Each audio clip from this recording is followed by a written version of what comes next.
Мексико, Канада и Кина, клучните трговски партнери на САД, веќе го чувствуваат влијанието додека глобалната загриженост продолжува да расте. De que ahora se haya amenazado con imponer un arancel a todas sus exportaciones, independientemente de la dependencia que hay presentes en toda la región, fue algo sin duda sin precedentes. Администрацијата на Трамп воведе царини од 25% на увозот од Мексико и Канада, освен за одредени канадски енергетски производи кои се соочуваат со царина од 10%. Претходно веќе важеа посебни царини за челик и алуминиум од овие земји. We don't want it to hurt other countries, but they've been taking advantage of us for years and years and years. And they've charged us tariffs. Most of them have charged us, almost everyone, I would say, almost without exception. Definitely. They've charged us and we haven't charged them. And it's time to be reciprocal. Овие тарифи имаат за цел да се спротивстават на нефер трговските практики и да го вратат производството во САД, но експертите предупредуваат дека најголемото влијание ќе го почувствуваат индустриите зависни од прекограничната трговија.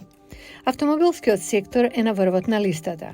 Мексико и Канада го снабдуваат најголемиот дел од американските моторни возила и делови, а исто така се меѓу најголемите купувачи на американскиот извоз на автомобили.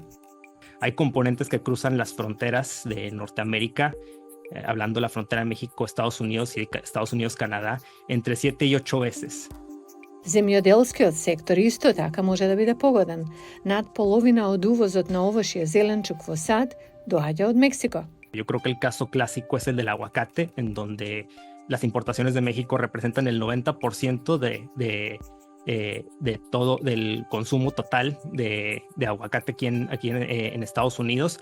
Енергијата исто така. Во 2023 година Канада и Мексико обезбедиле над 71% од увозот на сурова нафта во САД, а само Канада учествувала со речиси 60%. Царините на Кина многу ги погодија електрониката и производите за широка потрошувачка, мобилните телефони, компјутерите и многу повеќе.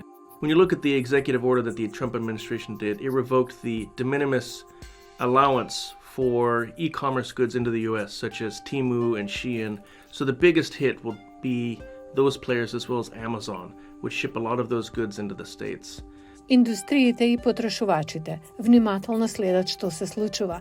Останува прашањето дали овие тарифи ќе создадат нови работни места или едноставно само ќе ги зголемат трошоците за потрошувачите.